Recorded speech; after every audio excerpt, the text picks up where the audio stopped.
Apacienta a mis ovejas. Lección 1. La persona de Pedro. El propósito de la lección de esta semana es que Pedro pudo escribir sus 2 epístolas no solamente por conocimiento teórico, sino por su experiencia práctica. La lección la dividiremos en 4 partes. La primera, pescadores de almas. La segunda, bienaventurado eres Simón. La tercera, hombre de poca fe. Y la cuarta, concesiones.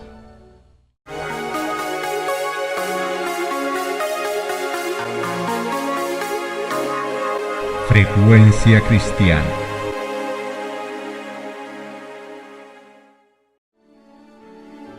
Pedro conocía no solamente la gracia salvadora de Cristo, sino también su gracia transformadora. Antes de su estrepitosa caída era siempre exagerado, dictatorial, y hablaba en forma imprudente e impulsiva. Estaba siempre listo para corregir a los demás y expresar su parecer antes de comprenderse bien a sí mismo o lo que tenía que decir. Pero Pedro se convirtió, y el Pedro convertido fue muy diferente del Pedro irreflexivo e impetuoso. Ahora era calmado, sereno y dócil. Ahora sí, podía apacentar tanto a los corderos como a las ovejas de la grey de Cristo. Iniciemos con la primera parte, pescadores de almas. Lucas 5 del 8 al 10. Viendo esto, Simón Pedro cayó de rodillas ante Jesús diciendo: Apártate de mí, Señor, porque soy hombre pecador. Porque por la pesca que habían hecho, el temor se había apoderado de él y de todos los que estaban con él, y asimismo de Jacobo y Juan, hijos de Zebedeo, que eran compañeros de Simón. Pero Jesús le dijo a Simón: No temas, desde ahora serás pescador de hombres. Durante aquella triste noche pasada en el lago, mientras estaban separados de Cristo, los discípulos se vieron acosados por la incredulidad y el desaliento de un trabajo infructuoso. Pero la presencia de Cristo revivó su fe, les infundió gozo y éxito. Así también sucede con nosotros. Separados de Cristo, nuestro trabajo es infructuoso y es fácil desconfiar y murmurar. Pero cuando Él está cerca y trabajamos bajo su dirección, nos regocijamos en la evidencia de su poder. Es obra de Satanás desalentar el alma, y es obra de Cristo inspirarle fe y esperanza. La lección más profunda que el milagro de la pesca abundante impartió a los discípulos es una lección para nosotros también, a saber que aquel cuya palabra juntaba los peces del mar podía impresionar los corazones humanos y atraerlos con las cuerdas de su amor para que sus siervos fueran pescadores de hombres. Estos eran humildes y sin letras, aquellos pescadores de Galilea, pero Cristo, la luz del mundo, tenía abundante poder para prepararlos para la posición a la cual los había llamado. El Salvador no menospreciaba la educación, porque cuando está regida por el amor de Dios y consagrada a su servicio, la cultura intelectual es una bendición. Pero pasó por alto a los sabios de su tiempo porque tenían tanta confianza en sí mismos que no podían simpatizar con la humanidad doliente y hacerse colaboradores con el hombre de Nazaret. En su intolerancia, tuvieron en poco el ser enseñados por Cristo. El Señor Jesús busca la cooperación de los que quieran ser conductos limpios para la comunicación de su gracia. Lo primero que deben aprender todos los que quieran trabajar con Dios es la lección de desconfianza en sí mismos. Entonces estarán preparados para que se les imparta el carácter de Cristo. Este no se obtiene por la educación en las escuelas más científicas. Es fruto de la sabiduría que se obtiene únicamente del Maestro Divino. Los discípulos eran hombres de capacidad innata, humildes y susceptibles de ser enseñados, hombres a quienes Él podía educar para su obra. Nunca tuvieron los grandes del mundo un maestro semejante. Cuando los discípulos terminaron su periodo de preparación con el Salvador, no eran ya ignorantes y sin cultura. Habían llegado a ser como Él en mente y en carácter, y los hombres se dieron cuenta que habían estado con Jesús. Era evidente que el éxito de sus labores se debía únicamente a Dios. La vida de estos hombres, el carácter que adquirieron y la poderosa obra que Dios realizó mediante ellos, atestiguan lo que Él hará por aquellos que reciban sus enseñanzas y sean obedientes. El que más ame a Cristo hará la mayor suma de bien. No tiene límites la utilidad de aquel que, poniendo el yo a un lado, deja obrar al Espíritu Santo en su corazón y vive una vida completamente consagrada a Dios. Dios toma a los hombres como son y los educa para su servicio. Si quieren entregarse a Él, el Espíritu de Dios recibido en el alma vivificará todas sus facultades. Bajo la dirección del Espíritu Santo, la mente consagrada sin reserva a Dios se desarrolla armoniosamente y se fortalece para comprender y cumplir los requerimientos de Dios. Continuemos con la segunda parte. Bienaventurado eres, Simón. San Mateo 16, 16 y 18. Y respondiendo Simón Pedro dijo: Tú eres el Cristo, el Hijo de Dios. Mas yo también te digo que tú eres Pedro, y sobre esta piedra edificaré mi iglesia, y las puertas del infierno no prevalecerán contra ella. El Salvador no confió la obra del Evangelio a Pedro individualmente. En una ocasión ulterior, repitiendo las palabras que fueron dichas a Pedro, las aplicó directamente a la iglesia. Y lo mismo fue dicho en sustancia también a los 12 como representantes del cuerpo de creyentes.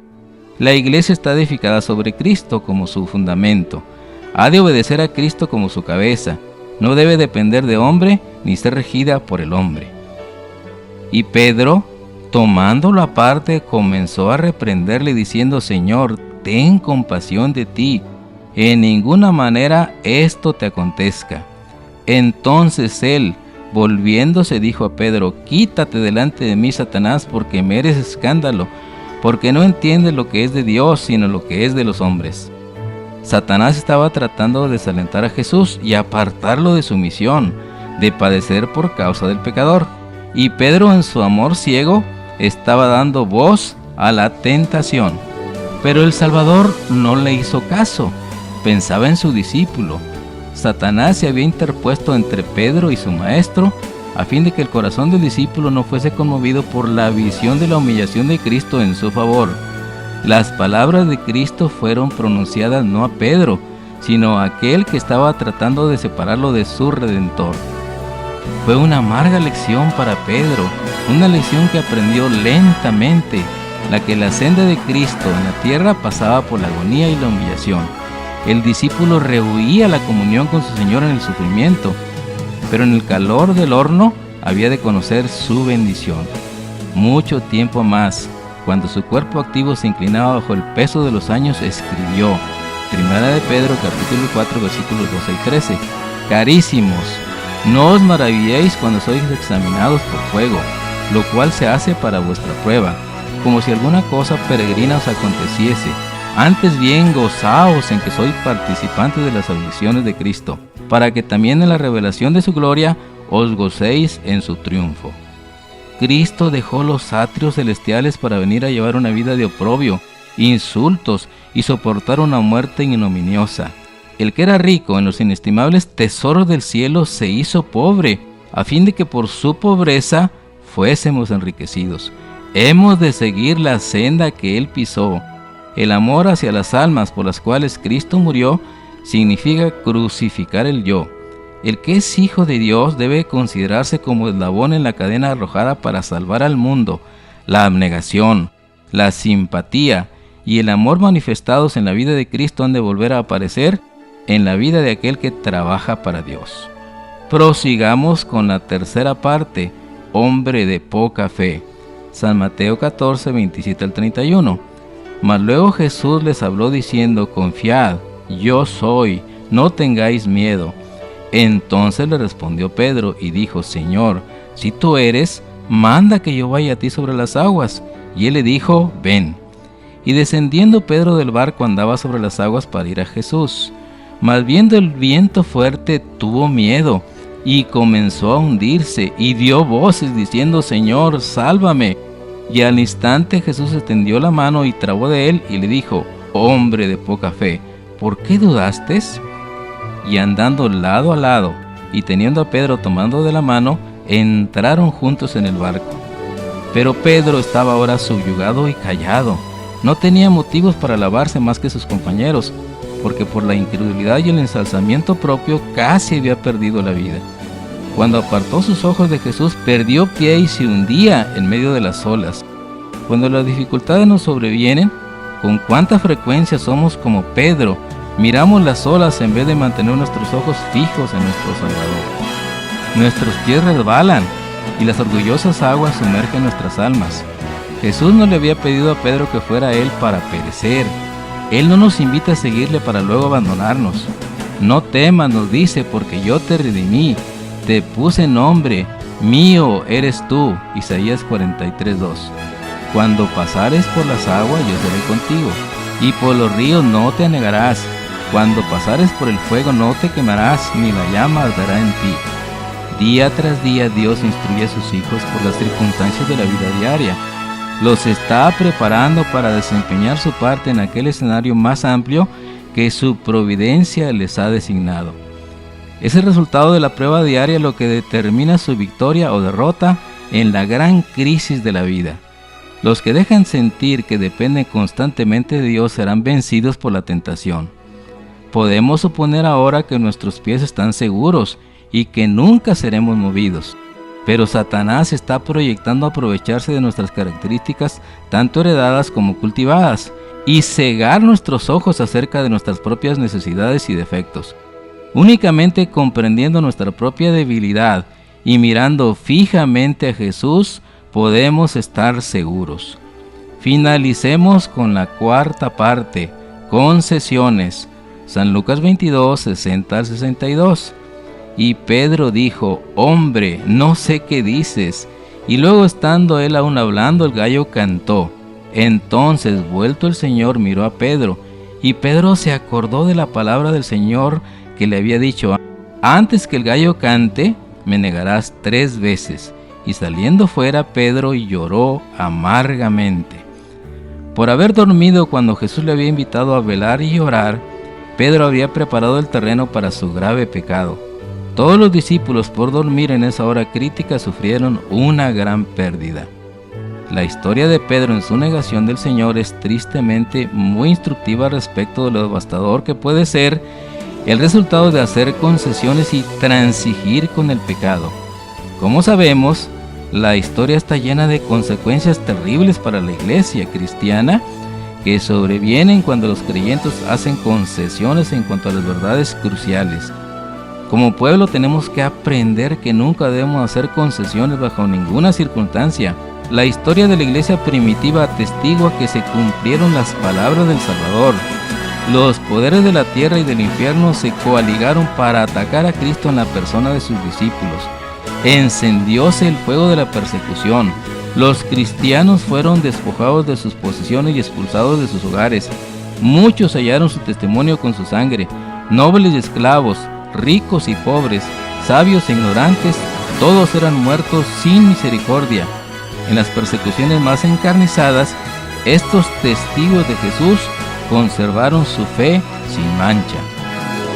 A pesar de verse privados de toda comodidad y aún de la luz del sol, mientras moraban en el oscuro pero benigno seno de la tierra, no proferían quejas. Con palabras de fe, paciencia y esperanza, se animaban unos a otros para soportar la privación y la desgracia. La pérdida de todas las bendiciones temporales no pudo obligarlos a renunciar a su fe en Cristo. Satanás se propuso oponerse con más éxito al gobierno de Dios, implantando su bandera en la iglesia cristiana. Si podía engañar a los discípulos de Cristo e inducirlos a ofender a Dios, decaería en su resistencia y su fuerza y estabilidad, y ellos mismos vendrían a ser presa fácil. El gran adversario se esforzó entonces por obtener con artificios lo que no consiguiera por la violencia. Cesó la persecución y lo reemplazaron las peligrosas seducciones de la prosperidad temporal y la del honor del mundo. Los paganos, habiendo hecho algunas concesiones, propusieron que los cristianos hicieran las suyas para que todos pudieran unirse en el terreno común de la fe en Cristo. La iglesia se vio entonces en gravísimo peligro, y en comparación la cárcel, las torturas, el fuego y la espada eran bendiciones. Algunos cristianos permanecieron fieles y firmes, declarando que no podían transigir. Fue un tiempo de profunda angustia para los discípulos de Cristo. Bajo el manto de un cristianismo falso, Satanás se introducía en la iglesia para corromper la fe de los creyentes y apartarlos de la palabra de verdad. Bueno sería para la iglesia y para el mundo que los principios que aquellas almas vigorosas sostuvieron revivieran hoy en los corazones de los profesos hijos de Dios. Otro asunto hay de más importancia aún que debiera llamar la atención de las iglesias hoy. El apóstol Pablo declara en 2 Timoteo 3:12: y también todos los que quieran vivir piadosamente en Cristo Jesús padecerán persecución. ¿Por qué entonces parece la persecución adormecida en nuestros días? El único motivo es que la iglesia se ha conformado a las reglas del mundo y por lo tanto no despierta oposición. Revivan la fe y el poder de la iglesia primitiva y el espíritu de persecución revivirá y también el fuego de la persecución volverá a encenderse.